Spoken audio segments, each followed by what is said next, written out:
curse them, reject their ideals and hopes too. This quote comes from a recent promotional event for the final volume of Jujutsu Kaisen, and upon reading this, I was hit with a tidal wave of appreciation for the character of Sukuna in Jujutsu Kaisen, as I believe this quote perfectly encapsulates many parts of why I found this character to be so compelling and a bit more nuanced than most would believe him to be. So I decided to write and record an analysis on my perspective of his character that shares why I found him to be such a great antagonist, character, and overall something completely special. With that said, since I value the time of both you and I'll wrap up this intro here and get straight into the video. Ryomen Sukuna, the primary antagonist of the entire series, makes his first appearance in Jujutsu Kaisen at the end of the first chapter named Ryomen Sukuna, and this appearance tells us everything we'll need to know about his character and role from the beginning. As our protagonist Yuji, in a desperate gamble, consumes one of Sukuna's fingers in order to combat a curse, this being an ancient relic that contains a 20th of Sukuna's soul and power within, Sukuna possesses Yuji's body and completely shreds the beast-like curse in his way as he screams for the location of the women and children of the current age he's been incarnated into, stealing the show without much effort. But then, Yuji takes over and cuts the carnage short. Soon after, Gojo, the strongest sorcerer, appears and asks Yuji to let Sukuna loose for about 10 seconds so he can get a taste of his strength, and he easily toys with Sukuna, knocks Yuji out, kidnaps him, and tells him that he's going to be executed at that moment unless he can collect every single finger of Sukuna and then die after doing that. So the curse of Sukuna can be eradicated alongside Yuji. Keep in mind, Sukuna is said to be so powerful that his fingers cannot be eradicated. So to keep them inside of Yuji's body and eliminate Yuji, and by proxy getting rid of the fingers that are contained within him, that's really the only viable method for getting rid of Sukuna as a whole. As we see here, the eradication of Sukuna is what this story begins with and serves as the primary goal of Yuji Tadori. Of course, Yuji gets into other situations and problems that he must handle, but him sacrificing himself after collecting all of Sukuna's fingers is the endgame. Something to also keep in mind is the fact that Yuji does this for the sake of protecting as many people as he possibly can, as he's been cursed by his grandfather to help as many people as he can before he passes away, and Sukuna, as we can see from his first appearance, is the antithesis of this, as the first thing he thinks of doing is harming those he believed to be helpless and weak. Even Sukuna's remnants, that are his fingers, do nothing but harm those that surround them. A little bit after Yuji makes the decision to consume all of Sukuna's remains and sacrifice himself after, Sukuna hears Gojo tell Yuji that he does not lead Jujutsu Society despite his strength, and this makes Sukuna quite disappointed, as finding out that someone who can potentially rival him is not at the top of his hierarchy.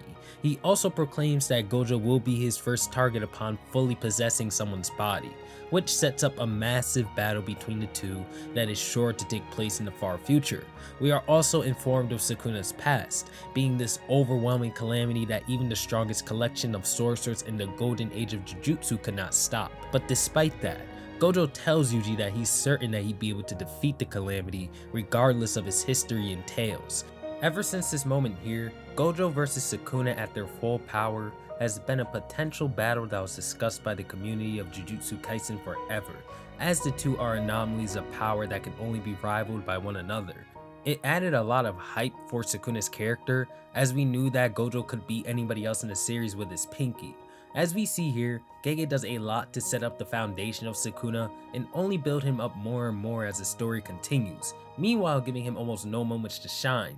So this allows Sukuna's very few moments to be extremely memorable, as we don't have many to look back on in the earlier parts of the series. I think the final piece for setting up Sukuna was having him serve as an antagonistic force to Yuji for 2 story arcs straight after this. First, the fearsome moon arc where he takes over Yuji's body and goes on a rampage, concluding with Yuji losing his life and creating a binding vow with Sukuna within their inner domain that allow them to get 2 things each.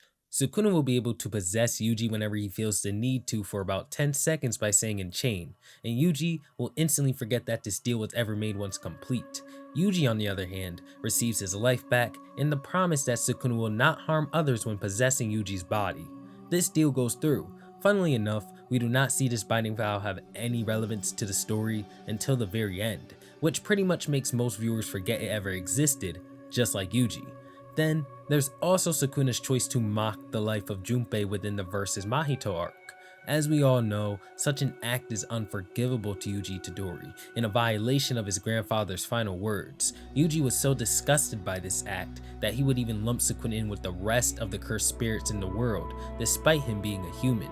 There's even a popular misconception that Sukuna was a curse due to being called the King of Curses. Not only this, but there's folklore spread within the world of Jujutsu Kaisen of Sukuna being an actual curse. If there was any doubt in Sukuna being undeniably evil and someone who wouldn't be redeemed in this lifetime, I believe Sukuna doing nothing but antagonizing Yuji when given the chance to is what settled the deal for me. It set a stark difference between him and most inner demons, because we knew that Sukuna, given the opportunity, will always do whatever he can to make Yuji's life more miserable and spread the most havoc he can, rather than mindlessly lashing out and raging like most inner beasts in manga do. Yuji responds to Sukuna's behavior by choosing to never rely on his power under any circumstances, and he does this to a point where they almost have no conversations throughout the entire time they shared a body. I'm pretty sure the only time the two spoke to one another was when we would see it on screen. As we all know, Sukuna doesn't do much after the Mahito arc, but mock Yuji all the way up until the Shibuya incident. And when reading the story back and just seeing Sukuna play the role that he does in the arcs that lay out the foundation of the series, I appreciate the role that he played as a true inner beast who made Yuji's life infinitely difficult, and constantly served to remind him that his existence is currently hurting others, although it may be for a greater cause that will allow him to save as many people as possible in the end. Sukuna is a constant pain for Yuji in all ways you can imagine, and vice versa, which also allows him to constantly serve as a tool to challenge Yuji throughout the story in all sorts of ways. Being Sukuna's host has made him a target for basically every character that's not in the main cast. This also makes you appreciate the relationship that Yuji has with the main cast a little more too, because in a setting where most people want Yuji to die or serve as Sukuna's vessel and nothing more, the main cast are the few people who actually see Yuji for who he is and values him for him, and he certainly appreciates that.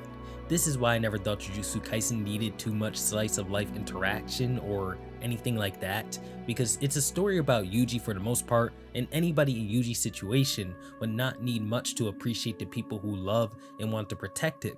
He's always been a lonely person for most of his life, and this is a similarity that him and Sukuna face. It's only thanks to Wasuke and Gojo that there are people around to protect and fight for him, unlike Sukuna, who had nobody in his own formative years. Maybe this contributes into why he despises. Moving on from the initial stages of the story, we move into where Sukuna finally confirms to the audience how much of an irredeemable threat he is, the Shibuya incident. After 100 plus chapters of being relegated into a devil on Yuji's shoulder, Sukuna finally gets the opportunity to physically manifest himself once more through Yuji passing out and Jogo forcing Yuji to consume a bunch of Sukuna's fingers. This sort of shocks Sukuna into possession of Yuji's body despite their state, as it's an abundance of Sukuna's overall cursed energy. Sukuna, from the point he reappears in the story, completely takes it over, whether it be through how he commands all in his presence to kneel, or just destroying very powerful characters with absolute ease. You know, Sukuna stuff.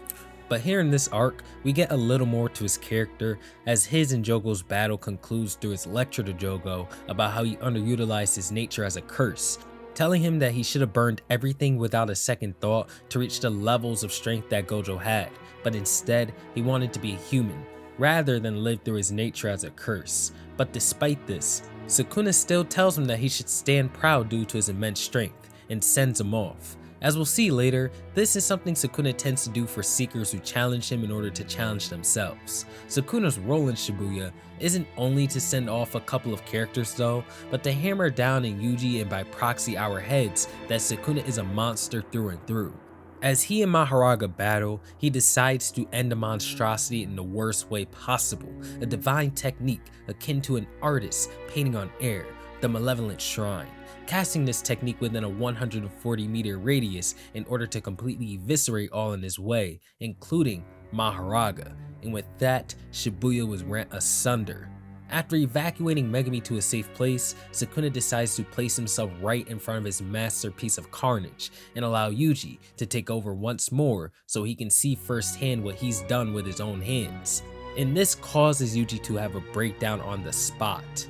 And with only a few chapters and no real way to harm Yuji at the moment, Sukuna still manages to somehow be the character who's hurt him the most within 120 chapters of the series. Although for a moment, Sukuna makes Yuji question why he's even alive and manipulates him into believing that he's nothing but a murderer, but Yuji being Yuji, stands back up and tells himself that at the very least, he needs to see things through. Something about this moment has always stood out to me as one that shows how the two can enter psychological warfare such as this, and both never come out as complete winners. Although Sukuna knows that Yuji's soul can never be broken, he still tries and ends up doing heavy damage to him. Whereas Yuji, despite being in the worst state he's ever been as of chapter 120, still forces himself to move forward. Although Sukuna still did so much damage to him that he would completely break down soon after moving past the massacre. It's just very nuanced. After this moment, Sukuna goes into hiding for another 90 chapters or so, but in between this appearance and the next, we see that Sukuna's actions during Shibuya aren't just something Yuji was able to move past with the help of Todo. They still completely haunt him even after. We see Sukuna's actions follow Yuji to a point where he feels completely responsible for them, and this feeling wouldn't be alleviated until his confrontation with Higuruma. It's only through Higuruma's ability placing Yuji on trial for the massacre of Shibuya, and Higuruma himself having a breakdown because he saw Yuji be placed on the quote-unquote death penalty for something he didn't do, Yuji's able to be saved from the guilt that he should not have in the first place. Although Sukuna did not say a single word during this entire encounter, it manages to show how much of a burden he is to Yuji. He's genuinely wearing this poor child down through and through, making him eternally suffer as he's aware of the truth that Yuji cannot be broken. This may be pretty mean to say, but this plays a role into making Yuji quite compelling. Whether we like to admit it or not, characters that suffer the most tend to be the most interesting, and Yuji is one of those characters that has suffering all over his resume. Although he's no Natsuki Subaru, we can still connect with Yuji because of his pain and how it tugs at our heartstrings at times. It makes us root for his eventual comeuppance over Sukuna, and with how the story gives us droplets of Yuji moments each arc, people were dying to see how he'd eventually overcome Sukuna and how his entire story would end. We can thank Sukuna for laying most of this groundwork out through tormenting Yuji the way he has. Even after Higuruma manages to alleviate a lot of Yuji's pain, he still has to deal with the fact that Sukuna is within his body, that they both must die at some point, and that he has to find a way for this to happen even if he forgives himself for what Sukuna has done. We also know that at this point of the story, Yuji doesn't really value his own life that much, because to him, his only purpose is to serve as a vessel with the possibility of eradicating Sukuna. Of course, his friends aren't big fans of this, and we even see Megumi actively try and prevent Yuji from taking the opportunity to just sacrifice his own life. If I remember correctly, Gojo even hid one of Sukuna's fingers from the beginning with the intention of never allowing Yuji to obtain all 20 and being executed shortly after. The Sukuna problem for Yuji is pretty layered, and it's never something as simple as, I have to just learn to live with this overpowered beast within me. Although honestly, this kind of thinking isn't exclusive to just Sukuna. It applies to like 70% of the cast and their own respective problems. As I've just mentioned that Yuji doesn't value his own life as much as he should, I think it's the perfect time to speak about chapter 212.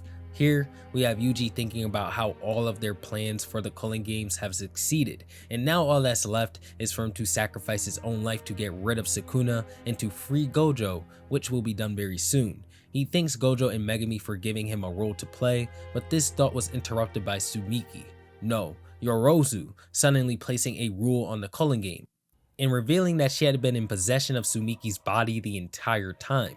Playing our heroes for fools and leaving them in complete shock, she retreats to another colony, but not before taunting Sukuna, who's still in Yuji's body and spectating everything going down. As our heroes give chase, we finally see the aforementioned binding vow that Sukuna and Yuji made at the beginning of the series come into play, and Sukuna takes over Yuji's body. As he does this, Sukuna says that he's going to take a gamble and rips off one of Yuji's fingers, and upon realizing that this has no effect on their binding vow, he begins to celebrate and mock Yuji while doing so, because when Yuji said that Sukuna cannot hurt others within the terms of their binding vow, he did not include himself. Sukuna wasn't sure of this, so he took the chance of ripping Yuji's finger off, considering the fact that Yuji does not value himself as much as he values others' lives, and it paid off. Through Sukuna, the story has punished Yuji for seeing himself as expendable, although he's the first person who would scream at the top of his lungs to not mock the lives of others. And this isn't even where the punishment ends. As Sukuna imbues all of his cursed energy into the finger he ripped off, he forces Megumi to consume it, transferring his soul into Megumi's body and completely possessing him. The worst case scenario has come to fruition. Sukuna goes on an absolute rampage, putting Hana out of commission and then being confronted by an enraged Yuji who cannot for the life of him understand the logic behind Sukuna's actions. What is the point of acting out the way that he and Kenjaku do? Why do they live to simply spread misery wherever they go? And Sukuna, for the one and only time, takes this moment to actually answer Yuji. He simply explains that the strong deserve to live and the weak deserve to perish. It doesn't even make sense for the weak to try and live. Matter of fact, it's natural that the weak lead quick and miserable lives, and they should spend their only time trying to make their lives less miserable. Of course, his speech is more nuanced than it initially seems as we learn more about Sukuna toward the climax of the series, but it's still inexcusable. Sukuna stands here to not only remind Yuji, but reinforce that his nature is one of a curse, and not just any ordinary curse, but the king of them all. His malice only rivaled by Mahito, who is literally the embodiment of all human malice in the world. It's here where most should accept that Sukuna was always going to be the final hurdle rather than Kenjaku or the merger, because his story has always been about Yuji, the value of a life, his grandfather's curse, etc. Although the idea of the merger was certainly interesting, it wouldn't have pushed the purpose of the story any further than Mahito and Sukuna could. Let's get back on topic though. Sukuna saying this pisses Yuji off to an unbelievable level, and they taunt one another, leading up to Sukuna shooting an endless barrage of dismantles at Yuji as he looks down on him, and Yuji responding by simply walking through every single one of them and punching him in the face. This exchange was quite literally a metaphor for their dynamic throughout the whole story. After this moment here, the two fight for a bit and reinforcements come for both sides, making Sukuna retreat with Megumi's body in order to start working toward fully possessing it and mocking Yuji as he flies away on Nier. This confrontation being a taste for what's to come in the final arc. This moment here had 200 chapters of build-up that completely caught audiences off guard and threw them into the impending carnage that is the final 55 chapters of the series before they even realized what was going on. Things go from a 6 in intensity to a 10 out of nowhere, and I still remember the shock that came about the moment that the spoilers for chapter 212 dropped. The plot twists, reactions, and hype that all came about culminated into making Sukuna himself in that specific chapter unforgettable.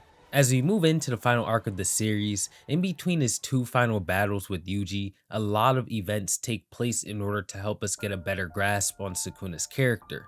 Not a complete one, but we still get to understand him a little bit more.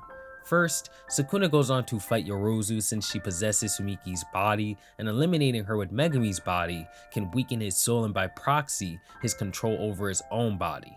And there's also the fact that she just outright challenged him and she's annoying to him. A battle ensues with Sukuna as the victor, but there's one very important aspect of Sukuna's character that has some more foundation laid to it within this confrontation. Yorozu, when speaking to Sukuna, would say something along the lines of absolute strength and the solitude that comes along with it. The one that'll teach you about love is, and this is a quote that is in reference to Sukuna's strength alienating him from the world itself. Yorozu herself seems to believe that this is the case when it comes to Sukuna's behavior and attitude in the story, and although this belief can be applied to Gojo and Kashimo, it does not apply to Sukuna himself, and we'll find out why later. After Sukuna defeats Yorozu, he manages to gain full control over Megumi's body. The heroes, on the other hand, have managed to successfully set up Gojo's escape from the prison realm. With no time to spare, Gojo rushes in to wipe Kenjaku off the face of the earth, but Sukuna intercepts, reminding Gojo of the promise he made to him all the way back in chapter 3. Once I possess this brat's body, you'll be the first I kill. It's a different brat, but Gojo gets the point. The two set up their deathmatch to take place on Christmas Eve, which is a month away in their current time, and over the 1 month time skip, all the characters in the story prepare in their own ways for what is basically the final battle, since they deemed Gojo fighting first would be the only chance that they'd ever have against Sukuna, as he'd certainly be weakened by Gojo if Gojo happened to lose against him. If Gojo won, oh well, they all finish off Kenjaku and call it a day. Moving forward to December 24, 2019, Sukuna simply waits atop a building for his opponent to arrive. There's no location or time planned, but Sukuna was confident that he'd be able to locate Gojo the moment that the battle began, and he was correct. A massive amount of cursed energy swells up in the air as Sukuna can't help but smile, and before he even knew it, a 200% hollow purple was meters from his face, almost eviscerating him before the battle would even start. But he was able to slip out of this attack using a binding vow. As the two sorcerers closed the distance between one another, the strongest sorcerer in history versus the strongest sorcerer of the modern era begins, but not without a declaration from Gojo stating that in this instance, Sukuna is no more than another challenger. 200 chapters of silent buildup, not only within the story but from readers and communities, has finally led up to this 13-chapter battle that was a spectacle to witness. Both Gojo and Sukuna surpassed the limits of Jujutsu multiple times in their battle, and we really see how much of a threat Sukuna was to the cast not only because of his strength, but because of his ability to adapt to his circumstances and deceive his opponent. He truly was the ultimate sorcerer and is crowned as such upon his victory over Gojo. I'd love to gush about this fight for much longer, but I already have a 30-minute retrospective on it that does just that, so make sure to check that out. Outside of the spectacle, Gojo vs Sukuna offers us one of the greatest conclusions in manga despite the people who still cry and whine about it to this day.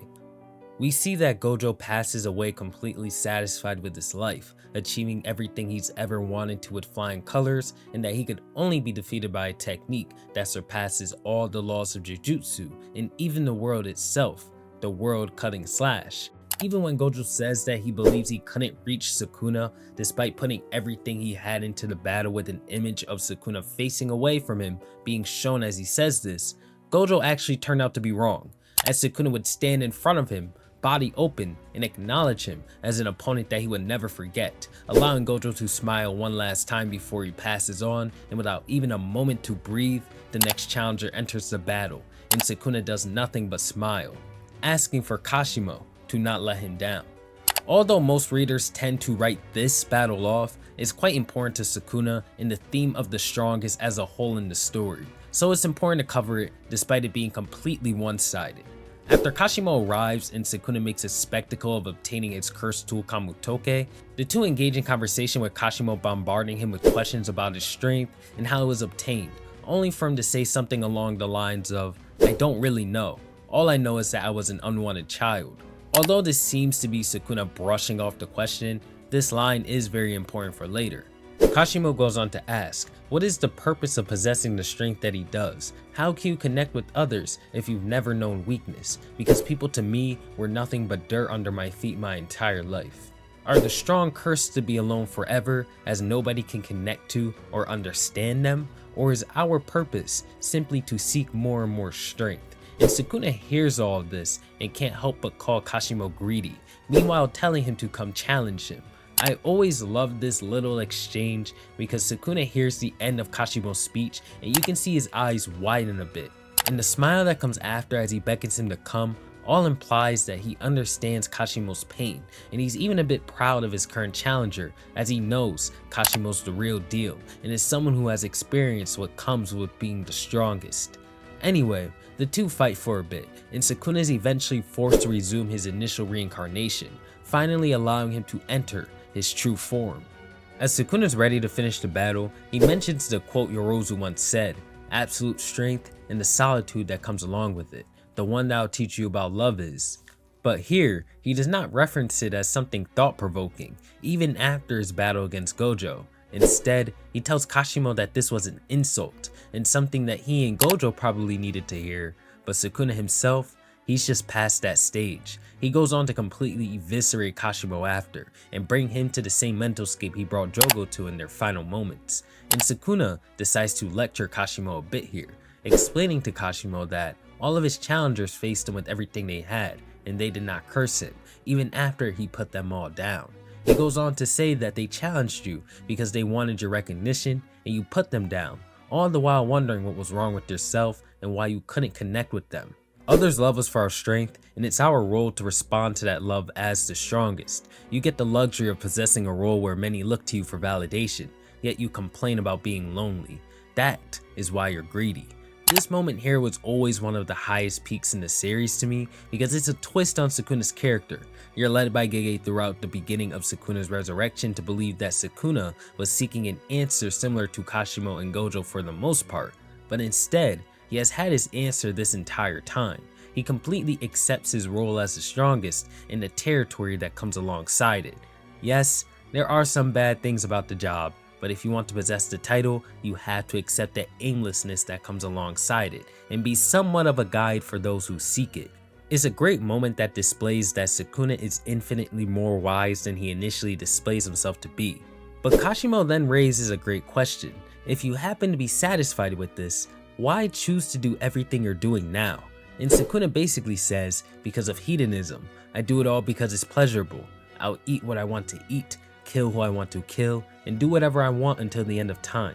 And since nobody can stop me, it's their problem if they can't live alongside my nature. And Kashimo, in response to this, can't help but say something along the lines of, isn't that such a boring fate? And pass away smiling.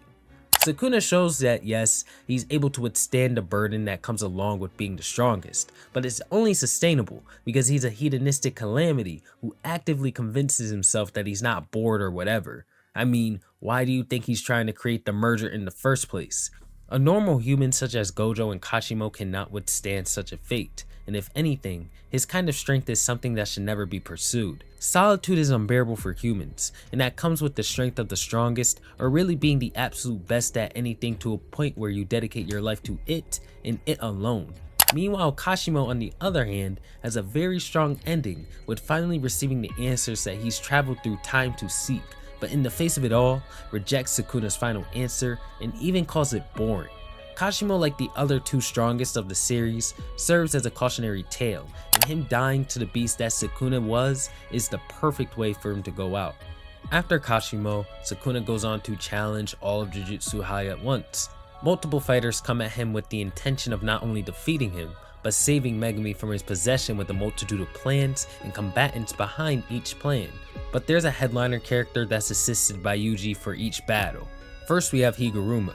Higuruma, in the face of his actions and failure earlier in the series, feels tons of guilt, so he volunteers himself to challenge Sukuna after Kashimo and Gojo as some sort of atonement. Yuji's able to instantly sense that Higuruma is entering this fight with the intention of sacrificing himself, as he knows about his past and knows that at the time, Higuruma has no ability to heal himself. Fighting against Sukuna without any regenerative abilities is essentially suicide, but this is justice. This concept of justice has plagued our lawyer's mind for his entire appearance in the series, but in the very end, he sees his stand against Sukuna as justice that needs no pondering. Higuruma manages to destroy Sukuna's Kamutoke and force him to cut off one of his arms before he's put down, and passes a curse onto Yuji. Sukuna's next challenger would be Yuta Okkotsu, the original hero of Jujutsu Kaisen, and one who would do anything to protect all that he loves. Even before this battle, he was extremely frustrated with the fact that Gojo was treated like a tool. Everybody throws Gojo at a problem in order to fix it without considering how he'd feel about it whatsoever. To Yuta, Gojo is his teacher who provided him with the only chance he's ever had to live a decent life. If nobody's gonna think about Gojo's well-being due to his overwhelming strength, then he will. If someone needs to replace his role as the monster, then he will be the one to do so. Yuta and Sukuna had more than one confrontation within this entire fight, but both confrontations display the love that Yuta has for the people in his life, one way or another. As Yuta appears in front of Sukuna for the first time, he does resolve to defeat Sukuna here and now and to put an end to this rampage, but he does fail miserably, managing to do tons of damage to Sukuna, cut off an arm, and launch a full power Jacob's Ladder on his head. Despite everything he's done, Megumi did not respond to his and Yuji's call to remove Sukuna from his body, so Sukuna was able to regain control and sever his challengers in half. The second time Yuta reappears, it would be much later in the battle, and he would prevent Sukuna from using his domain expansion one last time. After Yuta came Maki, who would manage to impale Sukuna, cut off one of his arms and just distract him for a very long time in order for all the combatants to arrive to the scene or recover from their injuries. Maki's arc culminates into her facing Sukuna directly in a way of displaying not only how far she's come as a sorcerer, but being a person who can challenge the pinnacle of Jujutsu and even earn his praise, unlike the entire society that labeled her as defective. After Sukuna would manage to send Maki away with a black flash, Kusakabe is forced to challenge him alone, displaying that the beliefs of all of his peers were correct. He isn't someone who'll just go ahead and win every fight with glee, but when it comes down to protecting those that he needs to protect, he will do everything in his power to not lose. Kusakabe, through challenging Sukuna, proves himself to be the leader that Jujutsu Society will need in the future, one that cares about all those around him, one willing to carry the will of Yaga's wishes, and one that will sacrifice himself before sacrificing anybody else. Lastly, there's Hana Kurusu. In order to save Megumi, she would risk her own safety in a near-death condition to launch one last Jacob's Ladder and allow Yuji to finally develop his domain expansion that gives the heroes their only real chance of putting down Sukuna once and for all. Of course, there were many other contributors to the battle against Sukuna, but there's a specific reason why I've chosen to focus on the specific characters that I have, and it's because of the Buddhist folklore that this entire arc seems to be based off of. I've gone over this in a few other videos, but I believe it's mandatory that it's covered here as well, as it's important to comprehending Sukuna's ending. So make sure you pay attention from here on out. Yuji Itadori, when unlocking his domain expansion, would cast the mudra of Shikigarbha. This detail of the arc directly correlates with Yuji representing Shikigarbha in his vow of not achieving Buddhahood until all hells are emptied and he has saved every sinner. And he has 6 envoys under his commands to save the sinners of 6 different realms. The theory goes on to place Sukuna as the great sinner Yama, who must go through all 6 envoys, each correlating to the 6 realms in order to be saved. First is the Yama envoy, who is Gojo, the honored one. Yama, being the ruler of hell, can be considered to be an honored one of his realm, as Gojo and Sukuna contest one another to earn the title of the strongest. Gojo fits this description. Second is the treasure holding lad. The man who literally fits this description is Higuruma, as Higuruma literally took Sukuna's treasure, Kamutoke. People also put Kashimo here, but it just depends on how you interpret the text, and Higuruma or Kashimo being the treasure holding lad is equally reasonable. Third, Great Strength Envoy. This is represented by Maki for obvious reasons. Fourth, Great Compassionate Goddess, represented by Yuta Okkotsu, who speaks of love all the time and has a domain expansion that manifests how much he truly values love into the real world. Fifth, Precious Treasure Goddess, represented by Kusakabe. This envoy serves to defend the human realm, and with Kusakabe being able to buy time with nothing but simple domain, a technique that even the most helpless of humans can use to combat demons beyond their abilities, I think he's representative of this realm the most. To reinforce this, Kusakabe does not fight at his full strength until he has something to protect. When fighting against Sukuna, who is the great sinner who threatens humanity, Kusakabe accepts that he is briefly the final line of defense that humanity has before fighting with his heart and soul and completing his task, allowing all the other fighters to come back. The 6th and final envoy is the Summoning Heaven envoy, represented by Hana and her Jacob's Ladder technique. All of this concludes with the belief that according to the lore, only once Sukuna goes through these tribulations, that Yuji will be able to save even the most damned being of all, which is Sukuna himself. And well, he kinda does. This Buddha domain also circles back to how Yuji surpassed both Sukuna and Gojo through displaying that he is the character who truly represents the Buddha. He is the honored one at the end of it all.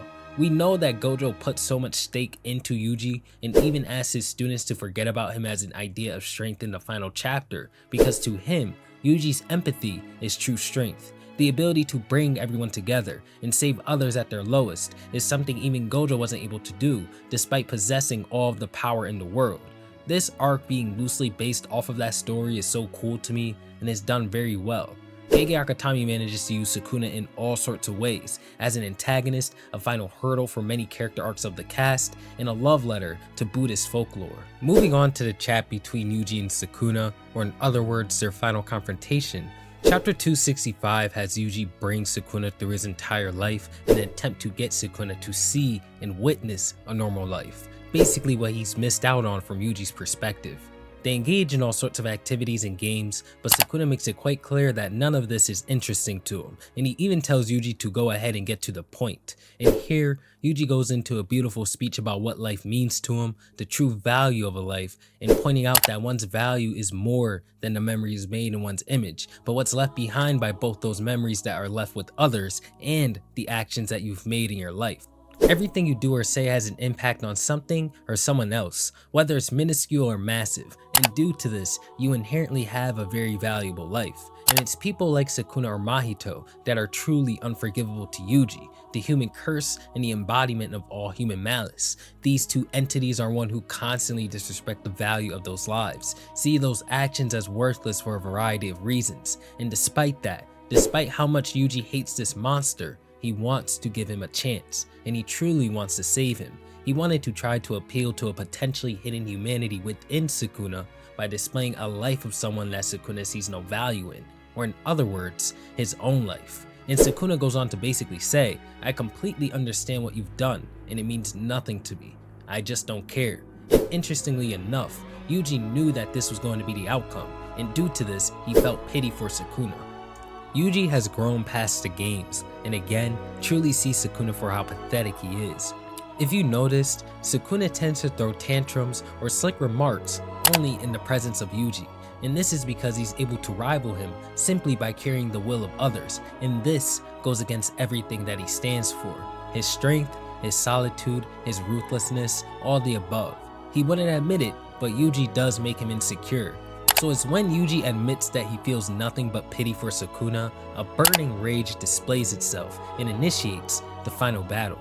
Sukuna in a way has created his own worst nightmare through the torment that he put Yuji through.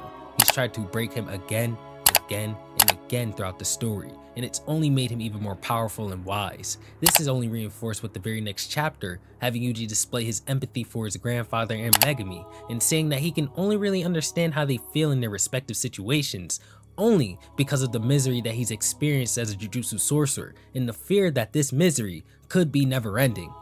So Yuji and Sukuna go on to engage in their final battle, and Yuji receives support from both Nobara and Megumi in order to overcome Sukuna. And once Sukuna is defeated, he begins to talk down to Megumi relentlessly in order to control his body. But Megumi instantly identifies this as an act of desperation, despite Sukuna's bravado, and basically comes to the conclusion that he will live for the people that he still has around him.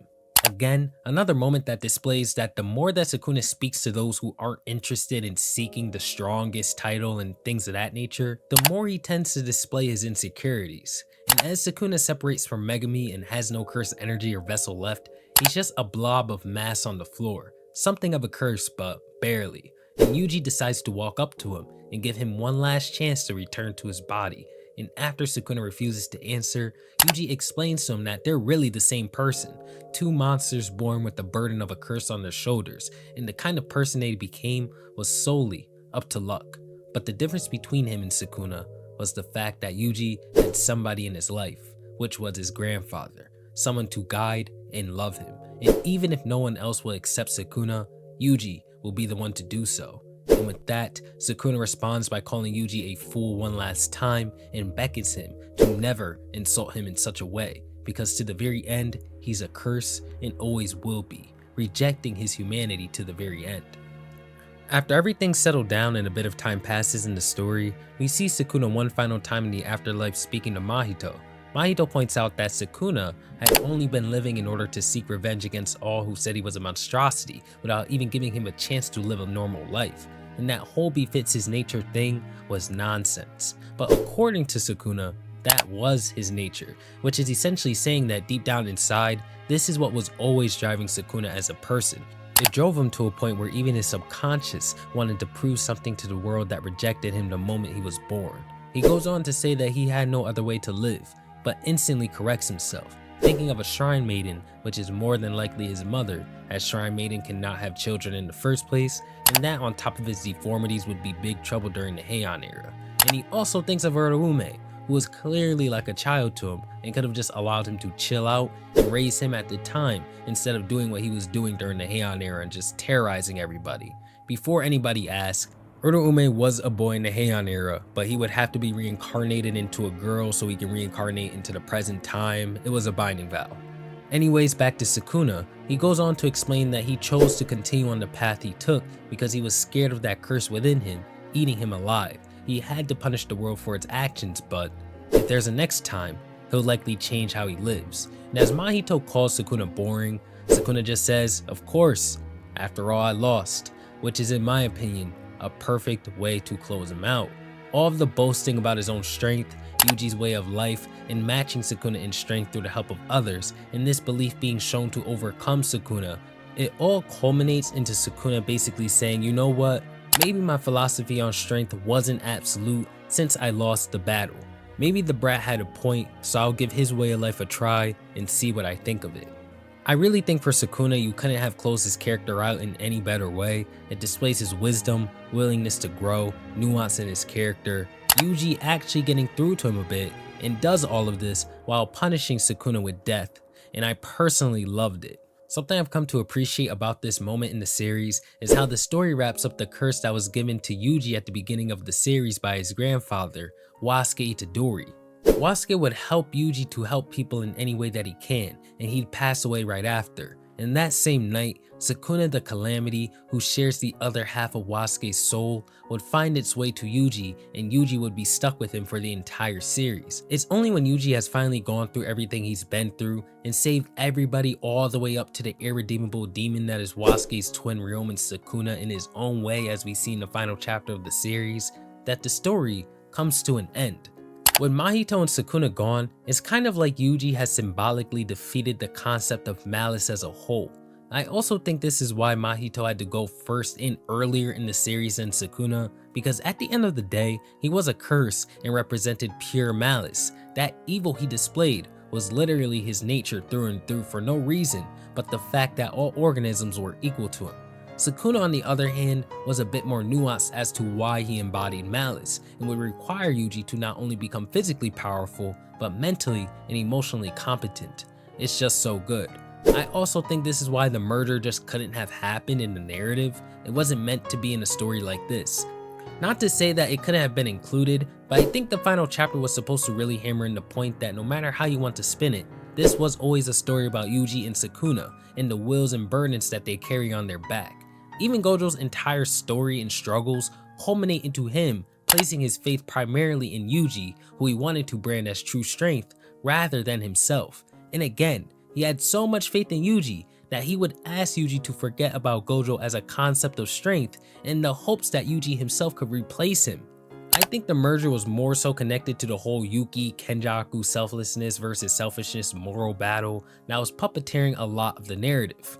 With that said, this concludes this video on Sukuna, and I'm sure there's more I'm missing when it comes to this fantastic character. I don't think we'll ever see another character who flips the entire narrative on its back and dominates it until the very end like Sukuna did for a long time. Sukuna wasn't just a villain, but a personal challenge for every character in the cast in his own way, a nuanced spectacle to witness when given the chance, and a true calamity in every sense of the word. Thank you so much for watching, guys, and I'll catch you on the next one. Peace out.